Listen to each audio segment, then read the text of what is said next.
So allow me to introduce myself, Roman Reigns. I'm not just Dusty Son, I'm not dashing, I'm not dust, but I am your successor. I am the next head of the table. I am the American Nightmare, Cody Rhodes, and I am the next undisputed Universal Champion.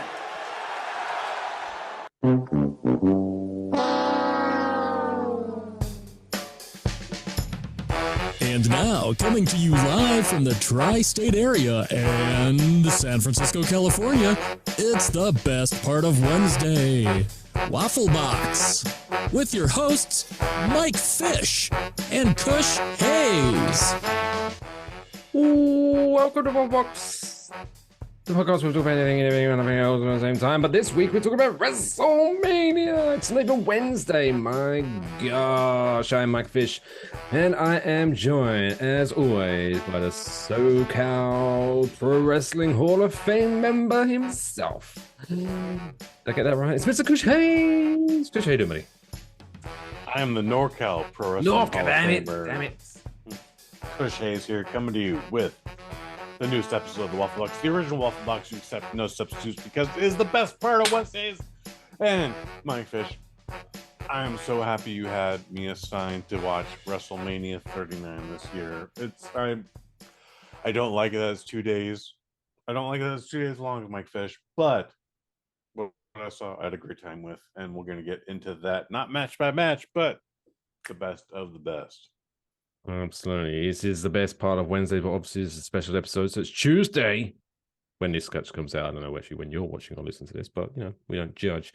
But yeah, we're gonna dive into WrestleMania. But obviously, breaking news as of yesterday that shook the wrestling world.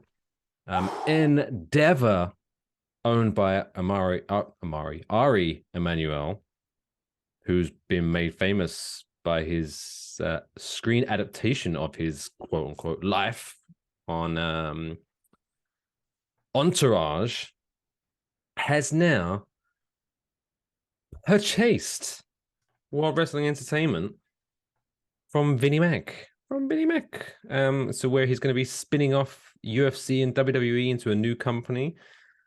And yeah, wow. It's been on the horizon for a while, rumor has it, but it's even though they've been speaking about it for a while, you never thought you'd see the day that Vince would. I mean, he's still involved somewhat in the company, but he's got a boss now. What the hell? So we've always thought the McMahons would stay in charge, the McMahon family, whether it be Stephanie or Shane. People were always leaning towards Stephanie and her husband, Paul Levesque, aka Triple H. But quite frankly, like, the bigger they got, the more exhausting this job is. It just quite frankly, that's a fact. Okay. Plus, the sexual allegations doesn't help. The sexual allegations don't help, but he was found cleared. Was he? Vince McMahon is a pervert. We got that. He paid hush money. That's not exactly clearing your name. But he didn't pay with company money is the important part. It seems like, is that the important part? Yes, because if he had because he didn't jot it down on the sheets correctly. So from what I understand, on the books, off the books, he didn't use corporate money to pay off whatever hookers and or employees, etc. And sometimes they were the same lady. No names that I know of, but still. Anyways, there's a new company in town. It's called Endeavor. They're going to be focused on WWE, and the worst thing that's going to happen after 2026 is WWE might be on a platform subscription that you clearly have to subscribe for, but you also might be paying $80 now for that. What wasn't a pay-per-view was what did you call it, Mike? What did they call it? PLEs, the premium live events. Premium live event might be $80 in 2 years. So, I mean, I'm sure if you are listening to this, you are familiar with the situation. But yes, as it's currently now stands, you can subscribe to Peacock for $5 per month, and That's you what I get did this weekend. all the WWE stuff, including their premium live events, including WrestleMania Night 1 and Night 2. However, Endeavor, who owns UFC, they have another format with ESPN where you have to subscribe to ESPN Plus to even have like the $15. ability to see the pay-per-views. And then on top of that, you have to spend like $70-$80 extra just for the extra event. It's called a double paywall, and it's offensive. It's offensive. It is. You shouldn't have to have a subscription to pay well, for the pay-per-view. I mean, no, Disney Plus do it as well. So I mean, do they? What do they do that with? Well, do you know? Remember when they used to do, is it the Black Widow, where you had to subscribe to Disney Plus and then you had to pay extra? That was a thing they tried and ultimately got so much heat for that they never did it again. Oh, they got sued by Scarlett Johansson. Whoops. Yep. Well, also that also happened. But even if they got even if they got sued by Scarlett Johansson and it was a success, which it wasn't. Yeah, they didn't do it again. But now there is a familiar pattern here because obviously Disney Plus and ESPN Plus are owned by the same company. Yep. So there you go. The broadcast rights are owned. So UFC is still owned by Endeavor, but ESPN Disney has the rights to broadcast them. Whereas now Endeavor owns WWE, but they still have a contract with NBC Universal. Until 2026. So I don't think obviously nothing's going to change anytime soon. Yeah, and it has it does not mean that in 2026 ESPN Disney will take over WWE. That's not guaranteed. It's highly probable, but not guaranteed. Yeah, the way the things have worked out recently, who even knows what 3 years time will bring? So that's right. Oh my god, it's all speculation and hearsay. But yes, and also did you I actually saw this because I was interested about the news because it broke at like 8 a.m. this morning when Endeavor was announcing their intent to purchase, yada yada yada, and then they were going to be interviewed. Ariel Emanuel and Vince McMahon were going to be interviewed on CNBC this morning. So I was up. I was like, oh, screw it, I'll dust off CNBC because I've never watched that network before because it's just a bunch of people with stock tracker tickers and going, oh, this stock is very it's very boring. But I thought I'd check it out. And then Vince McMahon, who obviously hasn't been on TV for a while because of the scandals, suddenly he's back. And this boy, ooh, howdy. Did you see a picture of Vince McMahon? I've seen him with his pencil thin mustache. And I'm like, what is happening here, Blair? I like it, but what are you doing? This is new. People have wondered what Vince McMahon has been up to since he quote unquote retired. And boy, howdy, one thing he's been up to, he got into Just for Men in a big way. Because he also dyed his hair, right? Oh my god, he's been salt and pepper forever, but now he's like it was jet black. I'm a confident jet black, and I've got this new Inspector Clouseau mustache because I'm borrowing that from the internet. I'm sorry, internet. Oh no, I did that meme as well, where it's like Vince McMahon going, I've come here to announce the sale of WWE, and also the murderer is in this very room. This very room. But if you haven't seen it, just Google Vince McMahon and you'll see it's ridiculous. Yeah, the new Vince McMahon, like he's pretty been a man ages over 30 years, but for 30 years he's kept as consistent a look as possible, and now he just comes out with this pencil thin mustache, and it's like, what's going on here? To be fair, that is the look of a man who's just like, if he's been a billionaire for a while in terms of net or whatever it's called, net worth and all that good stuff. But obviously, once everything always goes through, he's going to get some dividends and stuff. This boy's got cash, and that is the face of a man who's got cash, because anyone who he approaches and goes, "Is this a good look?" They are 100% going, "Yeah, yes." You rock. He needs to fire all of them because they're giving him the worst advice, because I don't think it looks good. But I appreciate seeing a new Vinnie Mac. a European Vinnie Mac. Yeah, maybe that was just like if you all went south, you could be like, no, this is my new identity. This is my Witness Protection Act. Ooh. Vince McMahon look.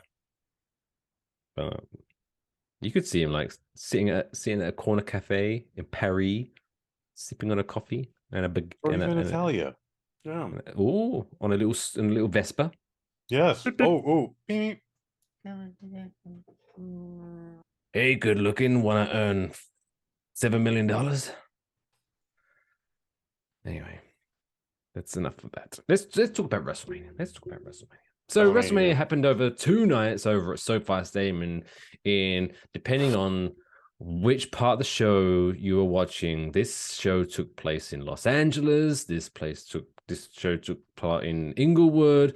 This show also took place in Hollywood. All of which are technically 3 different places, but geography, the Who physical cares? location was Inglewood, California, Yeah, the city indeed. of champions. But yes, WrestleMania went Hollywood in Los Angeles. I mean, I'm from the neck of the woods. It's very used to this BS whenever WrestleMania is in New Jersey, and they're like, New York, baby. It's like, Not really. No. East This is New Rutherford is Jersey. not quite New York City, but there you go. It's Shout one out thing East Rutherford. to confuse Santa Clara, California with San Francisco. It's another thing to confuse New York State with New Jersey State. Like, there's no New Jersey, New Jersey. They were promoting it as New York. Whenever tourists come to WrestleMania in quote unquote New York, I always feel bad for them a little bit because they obviously they have an idea of what New York looks like, Sex in the City, and all that stuff, and then they're in East Rutherford, New Jersey. I'm like, what the fuck is this? I don't know Whatever. what East Rutherford looks like, but yeah, it's not New York.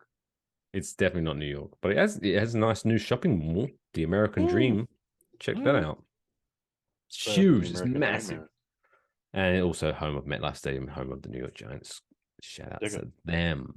But yes, so kicked off over 2 nights, even though WrestleTix, if you check that out on Twitter, it's a fascinating Twitter account where it uses some kind of algorithm and computer software to scrub Ticketmaster, and it can actually tell like exactly how many tickets have been sold to each event.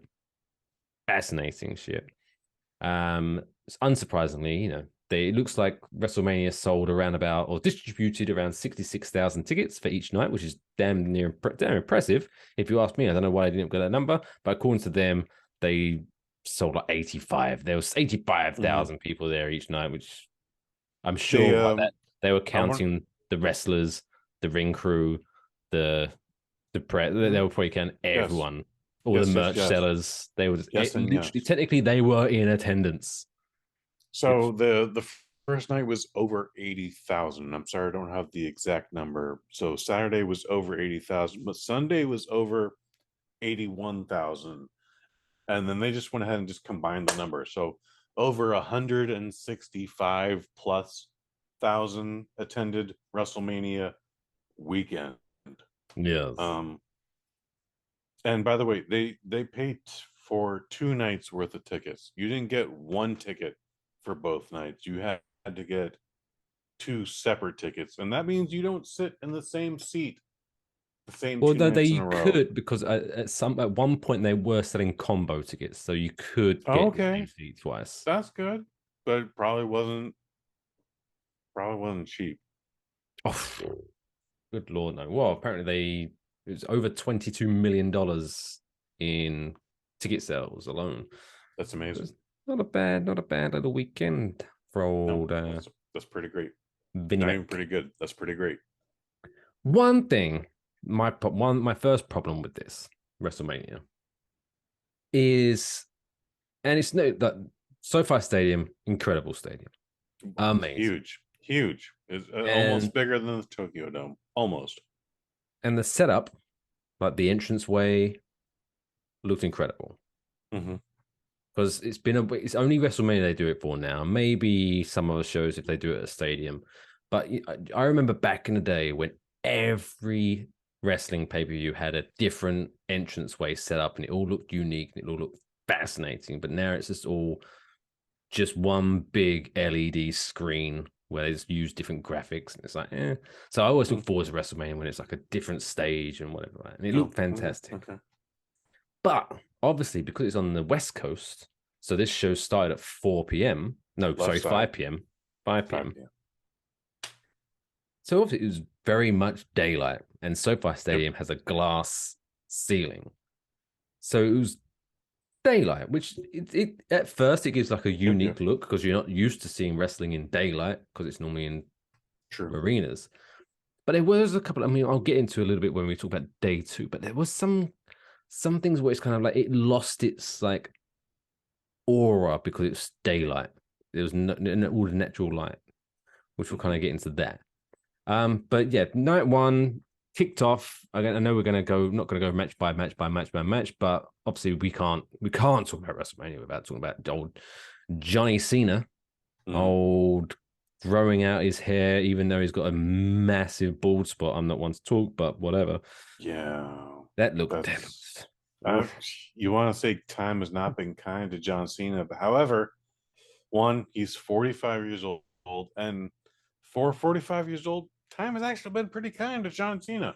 Like, there's a bald spot there for sure, but I can't talk because this is the cul-de-sac of Shane. So having said that, we're two men wearing hats on YouTube because guess what? I've never seen you without a hat, to be honest. So, I'm sure I've done an episode of Waffle Box without a hat on, but it's never had a Waffle Box without a hat. A few times I've had, not important. Anyways, yeah, John Cena's bald spot looks like the state of Greenland. Having said that, good for him for coming back, for putting over the new dude. It wasn't a good match though. No, and I don't think that's John Cena's fault, but I don't know that that's it's definitely not because at the end of the day, John Cena is a full-time Hollywood actor at this point. So I'm sure WWE paid him handsomely for this appearance. However, I'm sure the movie's got a paying full more. year's contract worth for this one event. Oh, it was definitely 7 figures, I'm sure, for this match. Yeah, right. But obviously, you're not expecting much from him. You're not expecting a classic John Cena match from this because he doesn't want to get hurt. He doesn't want to risk John Cena match at these points. Like, I only remember a career where John Cena was being booed. No, but people did not like John Cena, kicking and punching like the best of them. It was only when WWE said, like, look at all this charity stuff John Cena's doing, that people were like, all right, I guess he's a good dude. I'm over 14 years old, but I guess he's a good dude, so I'm gonna root for him now. All right. Oh, I can't wait for John Cena to come out here so I can boo him. Oh wait, he's coming out of a little girl with cancer. With a little girl in a wheelchair with cancer. Fuck you, John. I'm surprised he didn't wheel out the Warrior Award winner this year. Well, the Warrior Award winner this year is dead. That's probably why. Oh, well, that makes it the double bummer award this year. It was Timmy Wyatt, legendary referee. But yeah, so he opened the WrestleMania against Austin Theory. So obviously the theory behind this was, Austin Theory is someone they've got an eye on as being a big guy for the future, and they want to, put him over big by beating John Cena. Now, I don't know if you saw much of the build up to this match. I saw none of it. But it was the whole build up was John Cena basically talking about how shit Austin Theory is. And you're supposed to be the next big thing. I don't see it. Blah blah blah blah. He was just like talking down to him, and then so Austin Theory challenges John Cena to a match, and John Cena's like, "Are you sure you want to do this? Like, because when I beat you, like, that's it, career finished for you, pal." Like, he was just like talking down to him, and then Austin Theory wins this match by giving him the low blow behind the referee's back, and so. Correct me if I'm, how you saw it from only really watching the event, but I didn't come out of this going, Austin Theory beat John Cena and he looked good doing it. I just came out of this going, "Oh, John Cena lost to Austin Theory. That was a bad match." Neither one of these looked good coming out of this match. Yeah, it was not a good opener. It was not a good match. I don't know if John Cena's got ring rust or this dude just isn't all that. He's just a pretty package. I can tell you that John Cena was happy to put him over. He believes that this guy is the future. Otherwise, he would not have done it. But yeah, Or does this he? wasn't.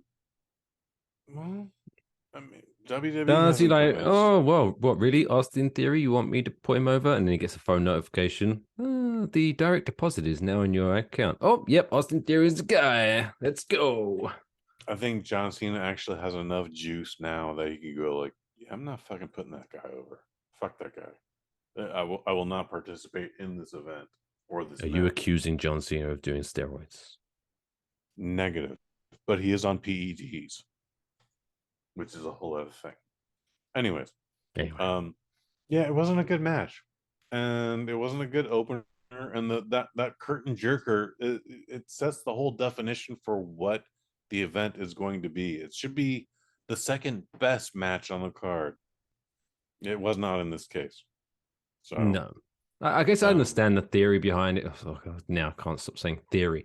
But by having John Cena open the show. But like I think even though again we're not going for match, so there's not much thoughts I have on the next match with the 4-way tag match with the Street Profits beating Braun Strowman, Ricochet, Alpha Academy, Viking Raiders, etc., etc., etc.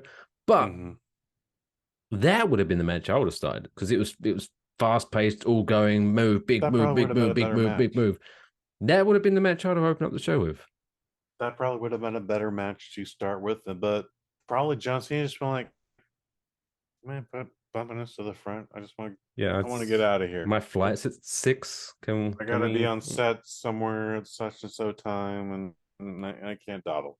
I can't dawdle. We gotta get this over with. Um, yeah, I missed the Street Profits victory. I saw most of the match, but I missed their victory. But I was like, yeah, these guys are gonna win. I like the I like the blinged out red cup, but I don't know anything else about them. I've never seen them before this match. Yeah, their characters haven't really been fleshed out All over right, the but last people few seem to be years. behind them. But yeah, I What? was like, Because they're incredibly these athletic guys are and gonna do it. charismatic. So they have the kind of babyface heat that it's more like as soon as their music hits, you're like, oh, something fun's about to happen, rather Okay. than But yeah, they won that match. The next match, do you want to talk about those Seth freaking Rollins defeating Logan Paul of YouTube fame and boxing fame, I guess now, with the special appearance by KSI, who apparently is another YouTuber from England. God bless him. Second best match of that night. Not of the event itself, but yeah. I knew someone was going to be in that mascot bottle. Um, it's Logan Paul, right? Not Jake Paul, or do I get that mixed up? Because I Jake get Paul them is his confused. brother. I'm sorry. Jake Paul is his brother. So Logan Paul was in this Logan match. Paul was at WrestleMania. Logan Paul should have proved himself by now to the fans. Like, this dude is all about pro wrestling. Yeah, he got to face Floyd Mayweather, and I only remember that because the commentators told me that. Otherwise, I would have thought like, well, it's the MMA brother doing that. No, no, no, no, no. This guy fought Floyd Mayweather. He can stand up against WWE superstars, and in this match against Seth Rollins, like they did it, man. They put it on. This was a great contest. This There was no celebrity, but this was the celebrity match. Right. So, yeah, man, like this was a great contest. I'm looking forward to seeing more from this Paul brother, whose name I've already forgotten. We need to figure this out, guys. There's two of them, and if I can't remember their name within 3 minutes, despite how much I've had to drink, this is a Think of problem. think of a vinyl record, LP, Logan Paul. Logan Paul, the vinyl record. Ooh, Yeah, vinyl Logan Paul. that's his new gimmick. Vinyl's But pretty unstable, but okay, we'll figure there it you out. go. We'll get it. We'll get it. We'll get it. That's Don't worry. I'm vinyl Logan Paul. Mhm. I'm incredible audio quality, but I'm a little Yeah. unstable. Ooh, don't test me.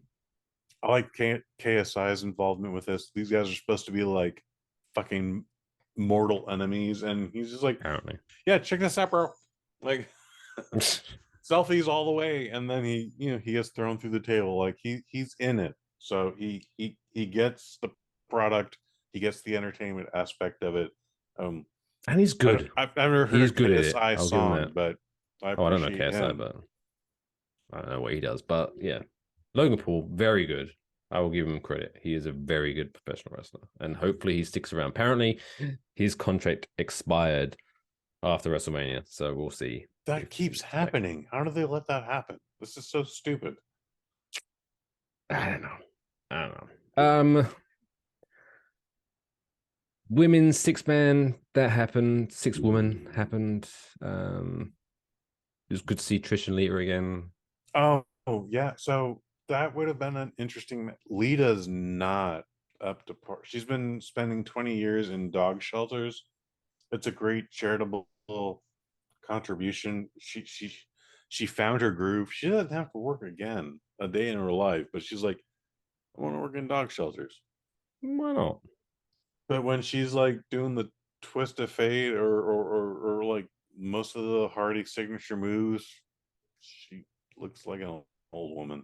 Trish Stratus is a fitness guru, so she's loose. She's always doing yoga. She can do the Matrix move and all that other ill shit. But Lita, I'm surprised she has the tag belt in this trio. Yeah. Well, maybe Trish only wanted to come back for one match. And I'm not so, trying to criticize Lita hard. I'm literally concerned for her safety because well, ironic. there was Her times where she moonsault like, still looks good. I guess, yeah. But yeah, for some reason, Twist of Fate does look a little clunky whenever she tries to do that. She did the thing where I forget what it's called, but so and so gets on their hands and knees, and she's supposed to jump on their back and then like throw her whole side into the opponent in the turnbuckle, and she couldn't do that. Like that's not a hard move to do, and she couldn't do that. And I'm just like, well, she's 47. Okay, I understand. But then I'm like, why was she there?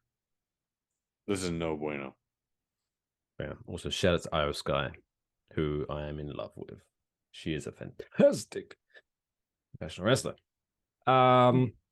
Rey Mysterio versus his son, Dominic Mysterio. Super creepy, inappropriate match. Not a fan. There we go. Did Dominic Mysterio get arrested twice because he came to the ring in bondage? That's kind of like so. What happened was he had gone to his dad's house and attacked him or something. Like within the last week or so? No. It was a while ago now, and he got like arrested, but he spent like at most a night in prison. All right.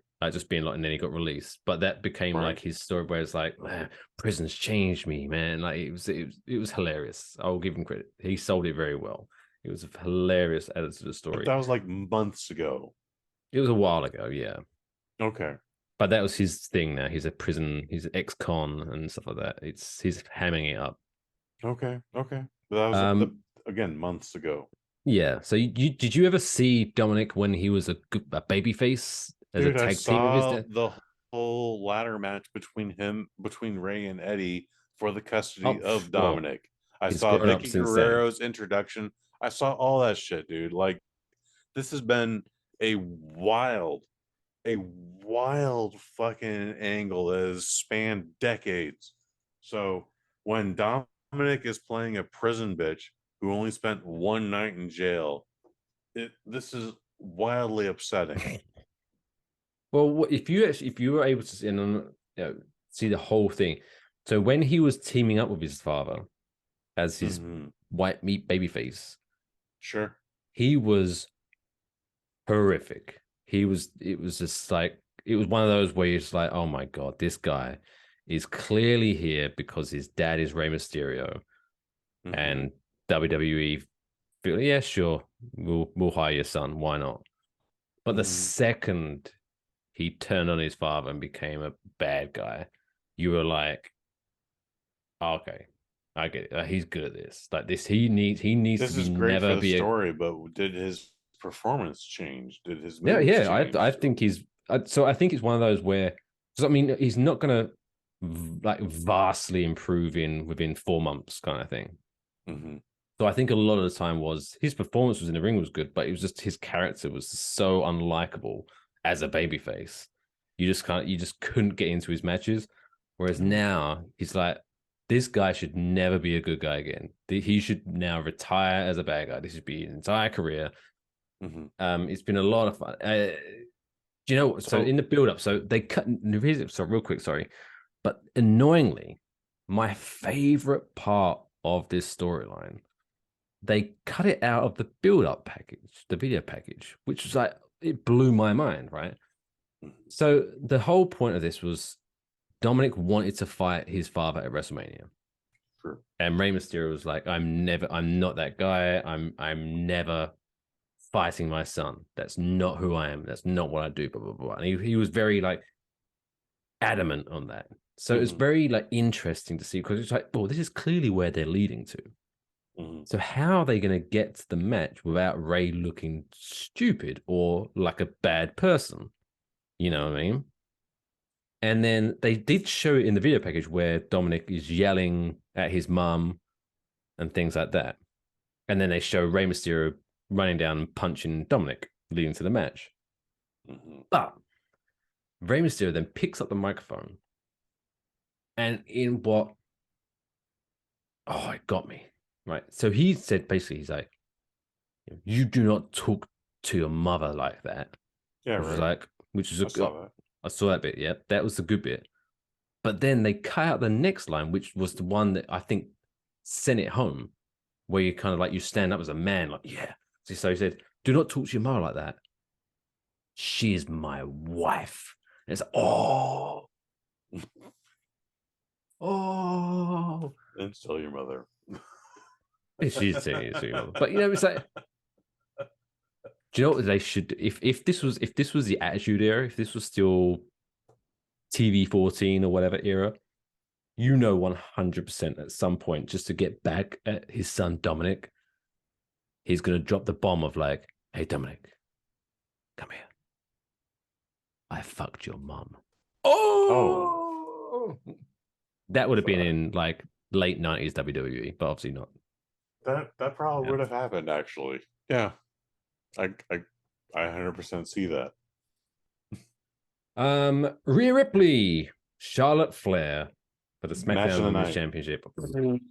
Match of the night, and if I could, because I have a huge problem with WrestleMania being 2 nights long, I would have taken Rhea Ripley versus Charlotte Flair, extracted it from the entire event, and moved it to any spot in the Sunday card.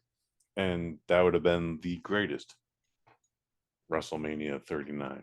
What a match this was. Fantastic match, dude. At one point, there was a German suplex, or I'm not even sure what happened, but Rhea Ripley hit Charlotte Flair in the face with the earth. Like, just in your face, bitch. Here's the whole earth. Like, yeah, I don't. You couldn't read it. So either like my two, so either Rhea Ripley either threw Charlotte too strong, and so she kind of ended up revolving, but not enough, or Charlotte thought, "Oh, we're doing this full German suplex," but Rhea's like, "No, what? No, we're not doing that." So there was maybe I don't know, but nope. I think it was luckily. Both. I think it was both. Like, let's get the most. Like, everyone goes out of their way to make WrestleMania the best night, the best 2 nights now. So this was their WrestleMania event. Like, Charlotte Flair was happy to do that move. Like, she went out of her way to get hit in the face with the earth. Yeah. So she took a German suplex, so rather than landing on her back, she landed on her face. On her fucking face. Oh, and luckily for her, all she got was a bit of canvas burn on her nose. Which, I mean, I bet that stung like a bitch, but still, like, that looked brutal as fuck. But yeah, this was one of those you could definitely tell because they tried to sell it off as when they went to the camera after the match, they showed Charlotte on at ringside, and she was like just smiling from ear to ear, even though she'd just been destroyed and lost her title. And they try to set it off of like, oh, she's happy that Charlotte or Rhea's won it or something. They were trying to be some weird shit. But I never been a professional wrestler in my life, but that look on Charlotte's face had the look of someone who just couldn't hold it in and was kind of like, we fucking crushed that. That was a fucking great match. And she was just like, yeah. And then they caught her on camera at the wrong time. That's what I'm guessing. But still, well deserved. That was a hell of a match. And that even the fall in the face bit, she's very good. That spot towards the end where Rhea trips her up and she face plants on the turnbuckle and she's like just planks. It's like, oh my God. Incredible. I don't know what the plan is for Rhea Ripley beyond this, but she has proven that she is a superstar, a WWE superstar. And couple months ago, Mike Fish, we had a Royal Rumble conversation, and I called her just Big T Marilyn Manson. That was super derogatory, but she has proven she belongs in this. She is the future of women's wrestling in WWE, and I can't wait to see what happens after this. She's only 26 years old. Only 26-year-old? Jesus Christ. Yeah. So if she looks after herself, at least another 10 years. If she wants it. If she wants it. She can go longer. But she went hard on the paint on this one. They went hard this night. And they did a couple of shots on Charlotte Flair, and she was applauding her too. She was sitting just under the apron, squatting, make sure she was trying not to be on the camera, but yeah, man, Charlotte Flair appreciated that night too. I don't know what the Raw episode has been so far, but yeah, Charlotte Flair won her appreciation, won her respect. Yeah, I'm not sure what's going to happen next with Charlotte, but I wouldn't be shocked if she's kind of like lays low for a couple of weeks. There's no, just and then come back into something because it's with Charlotte Flair. I'm not a big fan of her in that, like, whenever she comes, it's like but she's one of those that if she's in a match, you're kind of like, well, this is going to be a great match because Charlotte's great at wrestling. But I'm just Nepo baby is a popular term these weeks, but Charlotte Flair has earned her spot. But yeah, what can she do these days? She's women's wrestling and men's wrestling are two different things, and not everyone can be Ric Flair, but does everyone want to be Mae Young? I don't think so. Probably not. Those daggy titties at Royal Rumble 2000. Well, you also get fucking powerbombed by the Dudley Boys at a Raw event. Like, do you want that? I don't know. No. That's 20 years past Charlotte Flair today. However, yeah, man. Like, what else can she do? I hope a lot more. But what else can she do? Then Pat McAfee beat the Miz. That happened. Main event for night one. You want to talk about that? Main event night one. That was the tag team match, right? The tag team titles. Kevin Owens and Sami Zayn defeating the Usos for the undisputed tag team championships. I was surprised that was the main event for night one. I thought it was fine. I didn't think it was great. I thought it was fine. First time a tag team match is main event at WrestleMania since WrestleMania 1. Okay, I should appreciate that, but I don't. First time ever the tag team titles have main event at WrestleMania. So shout out to them. I think it was a I great understand match. Lots of super kicks, but this was one of those because of Do coming the from Usos do anything else other than super kick? Because splashes. they do splashes as well. Okay. And Do they wrestle or fight? Because it seems like I all would they do say is splashes and super kicks. I would say they're brawlers. They like to get their opponents in the corner and do the running butt bump. Okay, I guess. But yeah, the whole point, I think because obviously coming from, the Royal Rumble, which you didn't watch because you thought the Royal Rumble ended after the Royal Rumble, with Sami Zayn turning on the Bloodline and then challenging Roman Reigns for the title at Elimination Chamber and losing. This was all leading to this. So this was night one that gave you the happy ending because everyone was like, well, hey, sometimes wrestling's predictable, but predictable is not bad sometimes when that makes sense in the storyline. Just play it out well. And they did. Sami Zayn, Kevin Owens reuniting as brothers from Montreal who cut their teeth in Los Angeles back in the day on the Indies, Pro Wrestling Guerrilla, winning the tag team titles. Fantastic ending, I thought, for night one.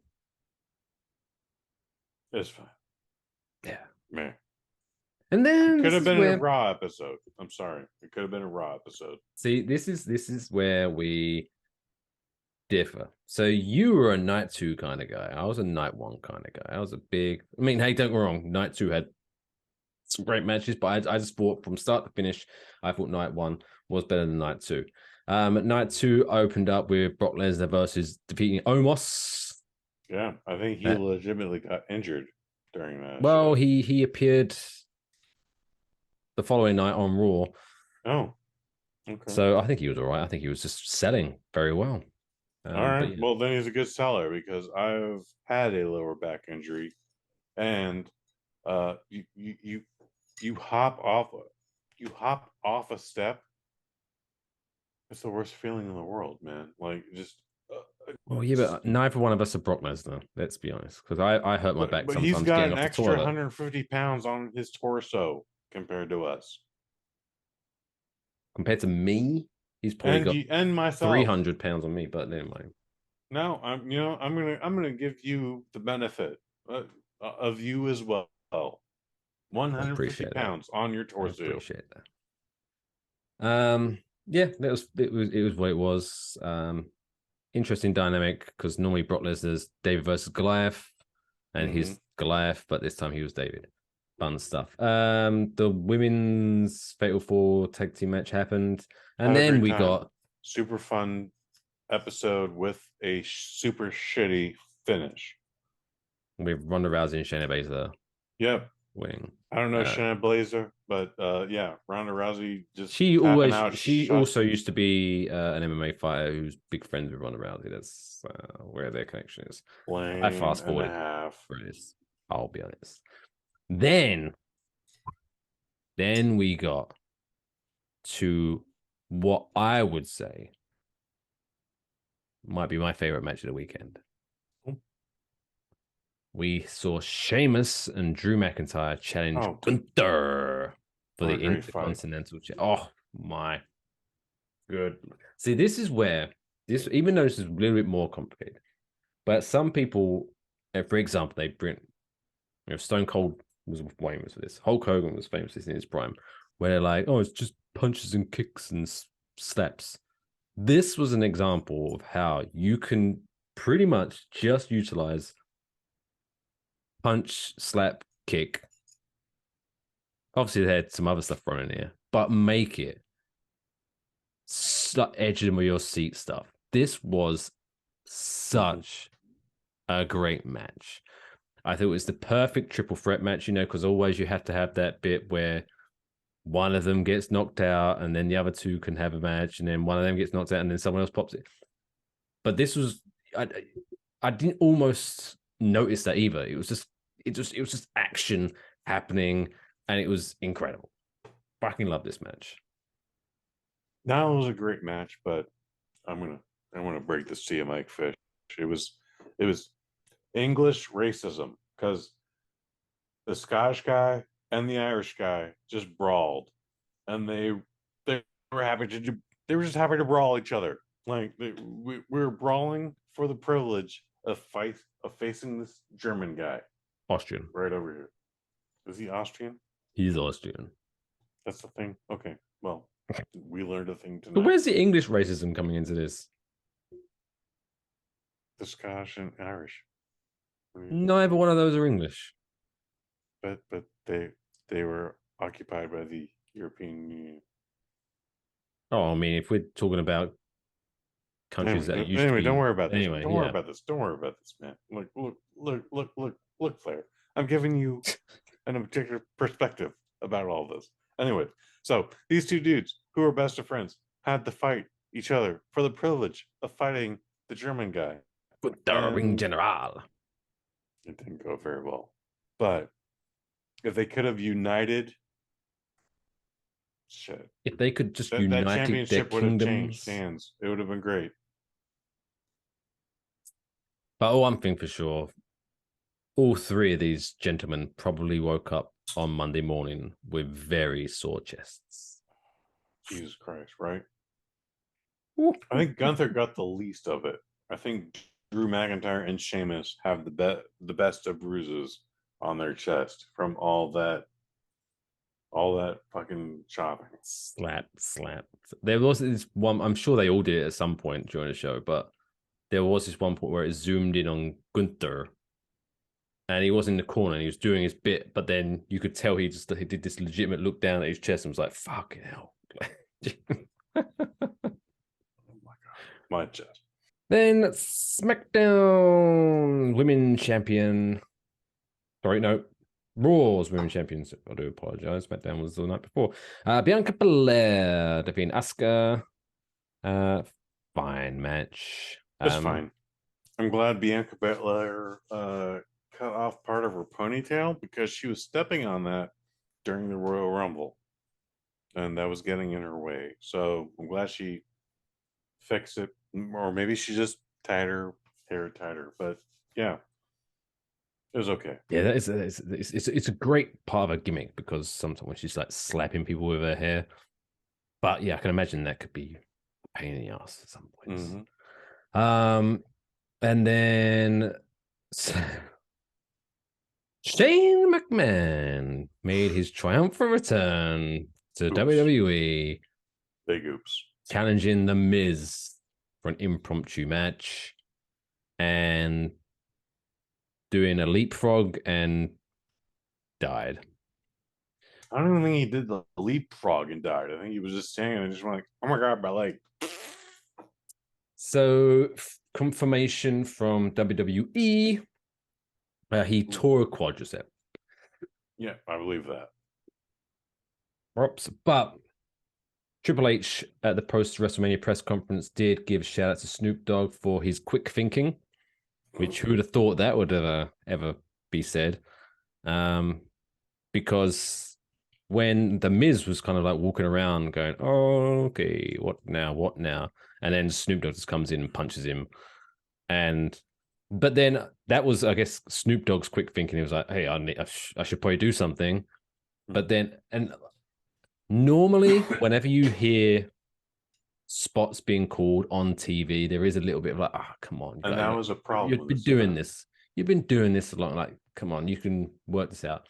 But this was one of those situations where, I don't mind it because obviously this is a little bit of a strange situation. But when Snoop Dogg's just like, he's punched Miz and now he's like, now what? And you can clearly hear the referee who's been passed information where she's just like, Snoop, people's elbow. Give him the people's elbow. So, I did not hear that, but that fantastic. If you ever were to go back, just watch that little bit. You can clearly, it's hilarious, but whatever. Yeah, that happened. So Snoop Dogg. So when Shane McMahon faced The Miz, the winner was Snoop Dogg, and I remember watching Snoop Dogg going, "Oh, so that's how you're gonna do, my friend?" And I'm like, "Oh no, like, this is a nightmare on the subway." All of a sudden, like you just defended yourself, and all of a sudden, some guys just pops in and go like, oh no. Anyway. Nothing but a G thing, baby. And then Edge versus Finn Balor in Hell in a Cell match. Now, this was one of the problems. Two problems. One of them was the one we was texting about while this was live, being that even though I get why they had the Hell in a Cell match, I guess, but it's the same. Me and you agree on that. Hell in a Cell match should not be a middle of the show. It's the main event. That should be the main event. And I think this could have been used later on to prop up a should have been Saturday's main event. Maybe. But my biggest problem was, so this was being built up of, we've been in this feud for so long, we both need to go to our darkest depths of characters. And so Edge brought back the Brood character, even though he came out in like this mirror mask, which I didn't understand the connection there, but whatever. So it was the Brood Edge versus the Demon Finn Balor. Now these entrances would have looked so much cooler in a dark arena, but we were still getting that little bit of daylight coming through, and it's kind of like it kind of ruined it a little bit for me. Are you talking about a blacklight match or just having the natural sunlight come? No. Just if this was in a regular arena where they have control of the lights, and so they can darken the arena and have like the red lights on them and make it look all scary and stuff. Whereas it was a demon walking around with smoke bombs in his hand in broad daylight. It looked a bit weird. And what was that? Like what? Because they did the slow down camera, and so it just like it looked like Finn Balor was at like an EDM festival doing like the dances, waving them around. Finn Balor's been at an EDM festival for the last 6 years, unfortunately. It was just very bizarre. And then unfortunately, we found out through scientific experiment that if you throw a ladder at someone's face and they don't block it, apparently that can do a little bit of damage to said face. And that was maybe the worst part of WrestleMania as a whole, whereas we stopped an entire match because someone in Hell in a Cell, one of the most violent matches that exists within the WWE universe, was stopped because maybe your eyebrow got cut by... I mean, you could see the blood on the mat, but because of all the face paint, you couldn't even see he was bleeding. He bled by a lot. Like that's... Did you hear what happened during the stoppage when they weren't showing Finn Balor? I'm gonna say no. Okay, so again, what we got here is from people that were live at the venue and they could see. So he crawled over to the side where the medics checked on him. And so while Edge was fucking around bringing the multicolored chairs out, which I don't even know why they were multicolored chairs. That was so weird. Weird time. But yeah, Finn Balor was getting a numbing agent injected into his head. And then live at ringside, they were stapling his head shut. Crazy. And then they cleared off the blood and was like, "You good?" And he carried on and had the match. It's like, what the fuck? Wow. 5 years ago, they would have just put super glue on it. Well, no, 5 years ago, they would have zoomed in on that. Look at all that blood. No, that's 12 years ago. Oh, yeah, maybe. Is when they would have done that. Because 10 years ago, when anyone bled, they immediately, the retro footage was black and white. Oh, you can't show blood on cable TV. USA, whatever. We can't show blood on TV anymore.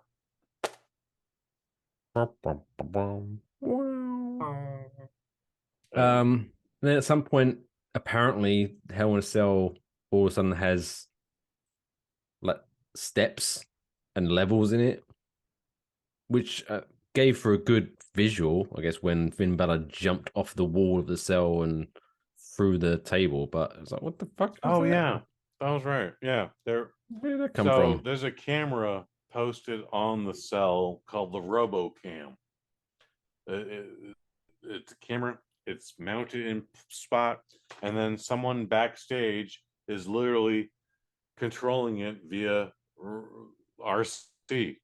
Oh, so you're saying that's what the camera's on that shelf, and he I think the utilized shelf it? is literally for Finn Balor to jump off of, Oh, but I thought he was going to cover it that up for camera him. was also there, so the Robo mount could go. Oh, look at Finn Balor. Oh, we're trying to do that, and then everything just kept shaking, and it was a stupid angle. They didn't need to do it, but that's the RoboCam. Cool.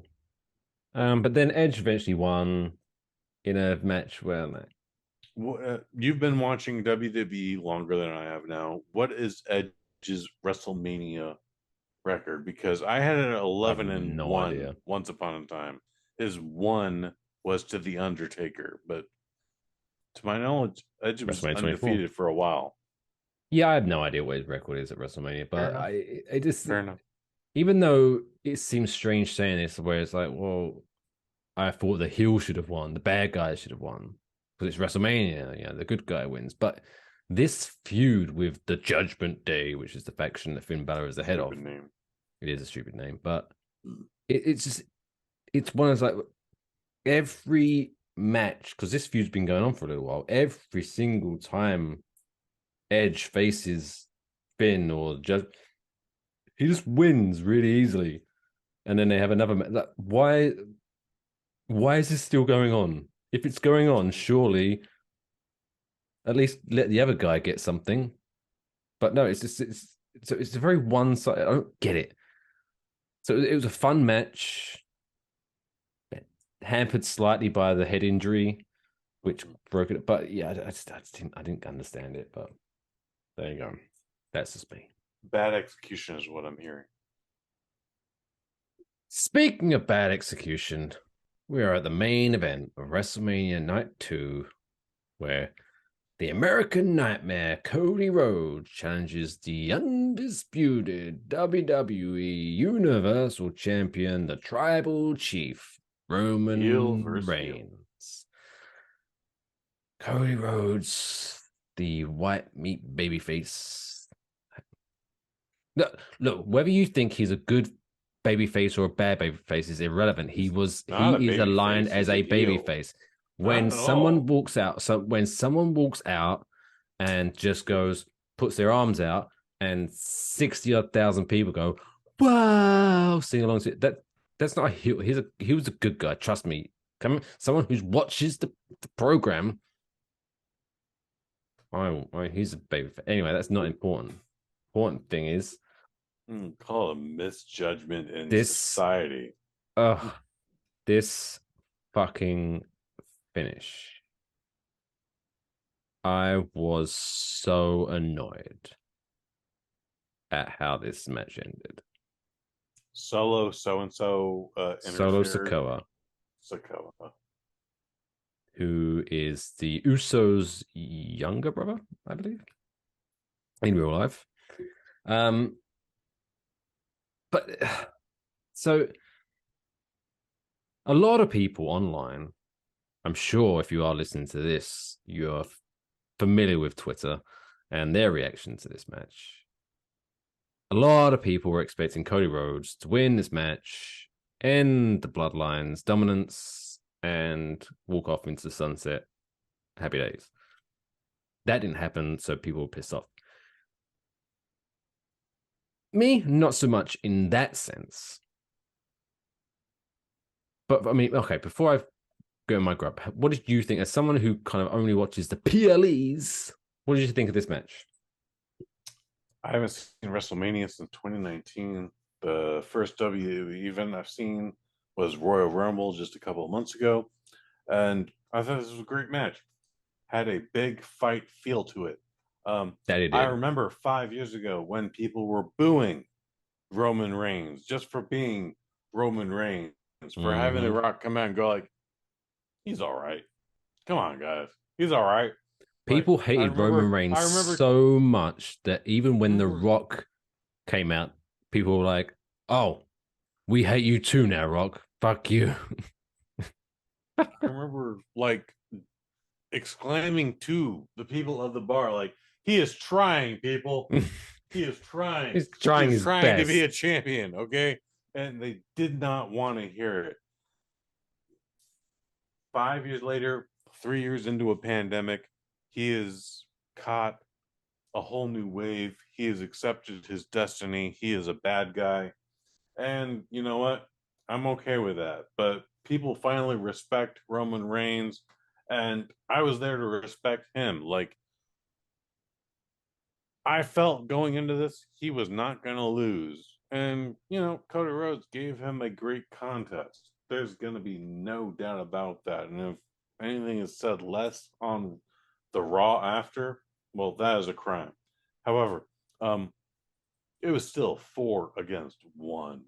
And even with the new Raw Tag Team Champions jumping in, Cody Rhodes was outmatched. Despite still being a heel, despite what you think is a face, Cody Rhodes was never going to win this match. And I saw it myself. It was a fantastic time. Good times. Entertaining good match, I saw. My biggest gripe was, okay, so Break it down. in the bloodline storyline that's featured Roman Reigns at top for almost 3 years now with I've those seen the belts, highlights. has been incredible.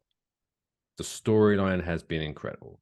Okay. So in terms of, even though, from my personal opinion, I thought now would be a good time to take the belts off him and put him on on Cody. If that didn't happen, so be it. Because it's been such a good storyline. It's like, it didn't go the way I thought it was going to go, but I trust you. Let's see where it goes now. Like, you've done well so far, so let's go with it. My issue is, it's a main event of WrestleMania. This is arguably, with the build-up, this is the biggest match in a long time. Sure. And it's just this, it's gone from where for a long time it's very much been short-term thinking. Everything's quick. Where this story has literally been building for almost 3 years. And so it's so different. It's like, oh my God, I'm invested in this storyline. I'm actually looking forward to like just talking segments of like, as if they're in it. It's like, oh, I want to see where this storyline goes from here, sort of thing. But then it's like, this is like taking it back to the cookie cutter tropes of back in the day of like, well, the bad guy's going to win, but we better protect the good guy. So what are we going to do? Oh, let's do a ref bump. Let's do running after running after running. And it's like, and then even though one of the guys gets kicked out, he's going to sneak back in the other side of the arena. And it's like, it was just such a mess. The ending, it's like, oh, like if Roman's going to win, let Roman win. But I disagree. It seems such a mess. For WrestleMania main event, it's still WrestleMania. Give me something better than where the run-ins come in.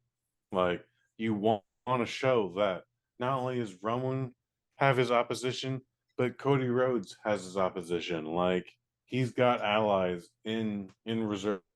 Okay, and that's where this is all going to come into. Like, there was a chance that Roman Reigns was gonna lose. It didn't happen, obviously, but they wanted to still give you hope. Hope is the worst thing you can have that you can't get. And Roman Reigns was only going to win this match, and they wanted to disappoint the fans rooting for Cody Rhodes. Like, people are still mad. It's 3 days later. People are still mad that Cody Rhodes didn't win that match. People are like, I'm never going to watch Raw again. I'm like, oh, you've been saying that yeah, I saw year. people You say that posting every screenshots, the canceling their subscriptions, which is like, oh my, okay, let's relax, guys. It's Here's what the tip of the iceberg was for me, where I was like, not fuck this show, it wasn't that bad, but it was like, oh, because Michael Cole, who has been the voice of WWE for 20 plus years now, I think. 22, they said.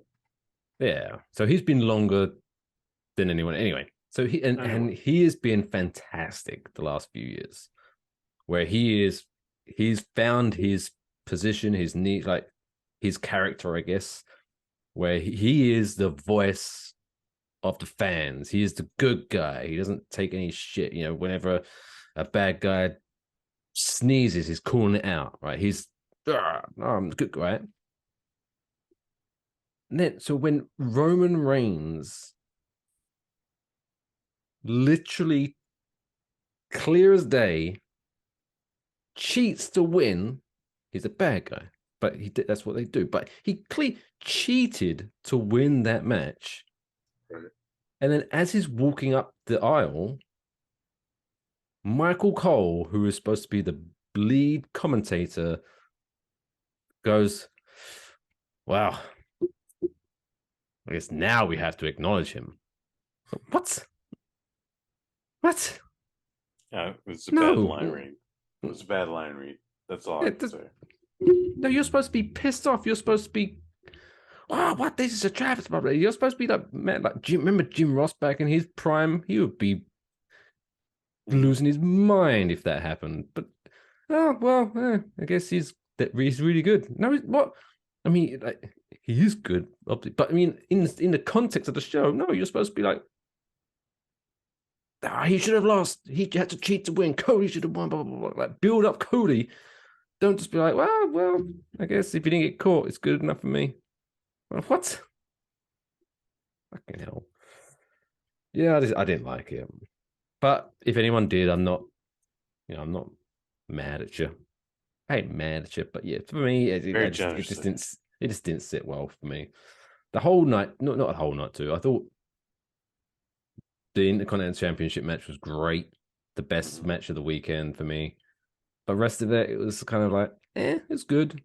But whereas you were the opposite. I think you loved pretty much one match from night one, and then you loved the rest of this. Yep, that's what happened. Well, Each match better than next. Well, let us know on this special bonus edition of WaffleBox. Enjoy WaffleBox at gmail.com or hit us up on Twitter at WaffleBoxPod. What did you prefer? 9 2. Which team are you on? Team Mike or Team Kush? Any fun thing like before we maybe we can talk about another one, PLE, coming up in a month's time. Before we sign off on this one, next month the WWE are heading to Puerto Rico for Backlash, the next PLE. I'm excited about Puerto Rico. I think it's been a couple of decades since they've done a pay-per-view from there, but it's been a while. I remember it was New Year's Revolution or something. It was the Elimination Chamber. I remember that, and it was a terrible Elimination Chamber. If I remember, this is New Year's Revolution. If we're talking about the same event, it was not a good time. But yeah, Puerto Rico should be a good time. Will we cover that? Oh no! Okay, this one wasn't as bad as I thought it was. I thought maybe it was the year after that where there was like no one fucking in it. Who was it? Where is it? New Year's resolution. Was it? Oh, it was so it was the year. So okay, so the New Year's Revolution in Puerto Rico starred Triple H, Randy Orton, Batista, Chris Jericho, Edge, and Chris Benoit in an Elimination Chamber match, right? Yeah, that's how long ago that was. 1 year later, the Elimination Chamber starred John Cena, Shawn Michaels, Kurt Angle, Kane, Carlito, and Chris Masters. What the fuck? Wow. But yes, anyway, and so the main event, I don't know if they actually made it official yet. No. At least not per promos at WrestleMania 39. But looks like they're heading towards a main event for this PLE with Dominic Mysterio teaming up with Damian Priest That's a name I haven't heard in a while. to face the tag team of Rey Mysterio and Bad Bunny. Lame. I like the Bad Bunny. I think he's going to be. Oh yeah, I'm thoroughly looking forward to it because Damian Priest not put him heard through a him song. table on Raw. I think Bad Bunny's got a huge action career against going up against him. So I mean, yeah, Yeah. I don't know why. I mean, I I guess don't know anything about touring. his music. His touring is pretty hefty, but he could do more wrestling because it's yeah. If he gets hurt, whatever, he can still sit in a recording studio and do his thing. He was fantastic. So yeah, that's maybe we'll reconvene in a month's. No, okay, forget that then. Probably not. Never mind. Probably not. But yeah, let us know what you thought about WrestleMania night 1, night 2. My God, that was a lot there. I enjoyed Good night times. 1. He enjoyed night 2. I'm right. He's wrong. But in the meantime, if you have checked out this special episode of Waffle Box covering WrestleMania 39, just because maybe you saw it because I tagged it WrestleMania 39, please feel free to check out the regular scheduled podcasts of Waffle Box on YouTube or your favorite podcast platforms. You can find all the links at enjoywafflebox.com. But until next time, you be sure to take care of yourselves and each other. That's all, folks.